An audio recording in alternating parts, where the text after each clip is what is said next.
ইলিশ মাছের লেজা ভর্তা আজকের রেসিপি রেডি হয়ে গেছে আমার আজকের ইলিশের লেজা ভর্তা। তবে শুধু লেজগুলো আমি ইউজ করবো না, কারণ যেহেতু এটা কম হয়ে যাবে সেই কারণে কয়েকটা পিসও আছে, সেগুলো দিয়ে আমি টোটাল ভর্তাটা বানাবো। তো আজকে রবিবার, একদম ইলিশ মাছের লেজ ভর্তায় জমে ক্ষীর হয়ে যাবে। তো আমি কিভাবে বানাই পুরো রেসিপিটা শেয়ার করছি। ইলিশ মাছগুলোকে সুন্দর করে ভেজে নিয়েছি। প্রথমে দু রকম ভাবে পেঁয়াজ রসুন এভাবে কেটে নিয়েছি, আর একটু ধনেপাতা কুচিয়ে নিয়েছি। লাস্টলি যেটা করবো, আমি লঙ্কাটাও কেটে নেব এরকম কুচি কুচি করে।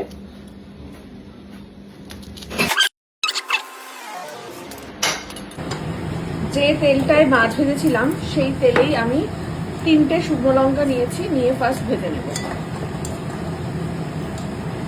লঙ্কাটা ভাজা হয়ে গেছে, এবার আমি তুলে রেখে দেবো। এবারে কেটে রাখা পেঁয়াজ লঙ্কা রসুন দিয়ে দেবো।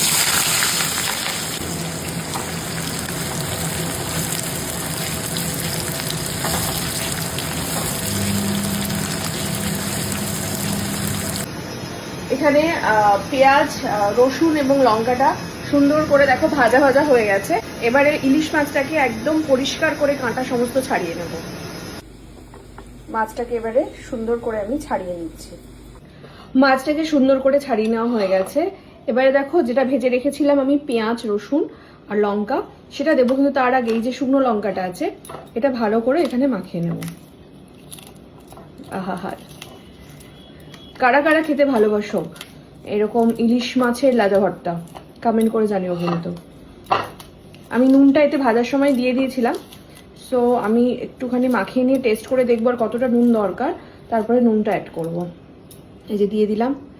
এবারে ভেজে রাখা, এটা কাঁচা পেঁয়াজও দেওয়া যায়, বাট যেহেতু অফিসে ব্যাপারটা কাঁচা পেঁয়াজ খাওয়াটা ঠিক হবে না, তো সেই কারণে আমি কাঁচা পেঁয়াজটা দিইনি এতে।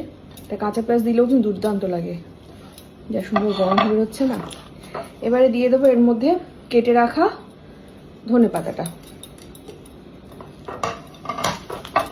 দিয়ে মাখিয়ে ফেলবো সুন্দর করে।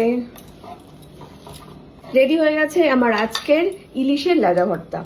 তোমরা কিন্তু এটা এরকমটা করে বাড়িতে বানিয়েও খেতে পারো, আর কমেন্ট করে জানিও যে কারা কারা এরকম করে বানাও, বা আর আদার্স যদি কোনো তোমাদের টেকনিক থাকে সেটাও কিন্তু জানাতে পারো। আমি আর ওয়েট করতে পারছি না, আমি শুভাশিসের খাবারটা রেডি করে দেব, কারণ আমি আজকে অফিস যাইনি।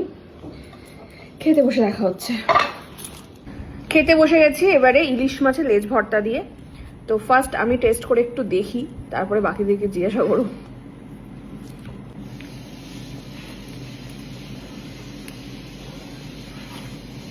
মাথা ঘুরে যাওয়ার মতো।